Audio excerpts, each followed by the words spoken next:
മംഗളവാർത്തക്കാലം 4-ാം തിങ്കൾ. ഒന്നാം വായന പൗലോസ് ശ്ലീഹ ഗലാത്യക്കാർക്കെഴുതിയ ലേഖനം 3-ാം അധ്യായം 15 മുതൽ 20 വരെയുള്ള വാക്യം. സഹോദരരെ, മനുഷ്യ സാധാരണമായ ഒരു ഉദാഹരണം പറഞ്ഞാൽ, ഒരുവന്റെ ഉടമ്പടി ഒരിക്കൽ സ്ഥിരീകരിച്ചതിന് ശേഷം ആരും അത് അസാധുവാക്കുകയോ അതിൽ എന്തെങ്കിലും കൂട്ടിച്ചേർക്കുകയോ ചെയ്യാറില്ല. വാഗ്ദാനങ്ങൾ ലഭിച്ചത് അബ്രാഹത്തിനും അവന്റെ സന്തതിക്കുമായിട്ടാണ്. പലരെ ഉദ്ദേശിച്ച് സന്തതികൾക്ക് എന്ന് അതിൽ പറഞ്ഞിട്ടില്ല. പ്രത്യുത ഒരുവനെ ഉദ്ദേശിച്ച് നിന്റെ സന്തതിക്ക് എന്നാണ് പറഞ്ഞിരിക്കുന്നത്. അത് ക്രിസ്തുവിനെ ഉദ്ദേശിച്ചാണ്. ഞാൻ പറയുന്നത് ഇതാണ്: 430 വർഷങ്ങൾക്ക് ശേഷം നിലവിൽ വന്ന നിയമം ദൈവം പണ്ടുതന്നെ സ്ഥിരീകരിച്ച ഉടമ്പടിയെ, വാഗ്ദാനത്തെ നീക്കിക്കളയത്തക്ക വിധം അസാധുവാക്കുകയില്ല. എന്തെന്നാൽ പാരമ്പര്യ അവകാശം നിയമത്തിൽ നിന്നാണ് ലഭിക്കുന്നതെങ്കിൽ അത് ഒരിക്കലും വാഗ്ദാനത്തിൽ നിന്നായിരിക്കുകയില്ല. എന്നാൽ ദൈവം അബ്രാഹത്തിന് അത് നൽകിയത് വാഗ്ദാനം വഴിയാണ്. പിന്നെന്തിനാണ് നിയമം? വാഗ്ദാനം സിദ്ധിച്ചവന് സന്തതി ലഭിക്കുന്നതുവരെ പാപങ്ങൾ നിമിത്തം നിയമം നൽകപ്പെട്ടു.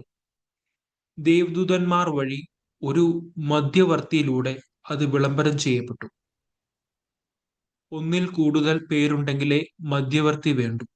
എന്നാൽ ദൈവം ഏകനാണ്. സുവിശേഷ വായന വിശുദ്ധ യോഹന്നാൻ എഴുതിയ സുവിശേഷം 7-ാം അധ്യായം 37 മുതൽ 42 വരെയുള്ള വാക്യം. തിരുനാളിന്റെ അവസാനത്തെ മഹാദിനത്തിൽ യേശു എഴുന്നേറ്റ് നിന്ന് ശബ്ദമുയർത്തി പറഞ്ഞു, ആർക്കെങ്കിലും ദാഹിക്കുന്നെങ്കിൽ അവൻ എന്റെ അടുത്തു വന്ന് കുടിക്കട്ടെ. എന്നിൽ വിശ്വസിക്കുന്നവന്റെ ഹൃദയത്തിൽ നിന്ന് വിശുദ്ധ ലിഖിതം പ്രസ്താവിക്കുന്നത് പോലെ ജീവജലത്തിന്റെ അരുവികൾ ഒഴുകും. അവൻ ഇത് പറഞ്ഞതിൽ തന്നിൽ വിശ്വസിക്കുന്നവർ സ്വീകരിക്കാനിരിക്കുന്ന ആത്മാവിനെ പറ്റിയാണ്. അതുവരെയും ആത്മാവ് നൽകപ്പെട്ടിട്ടില്ലായിരുന്നു. എന്തെന്നാൽ യേശു അതുവരെയും മഹത്വീകരിക്കപ്പെട്ടിരുന്നില്ല.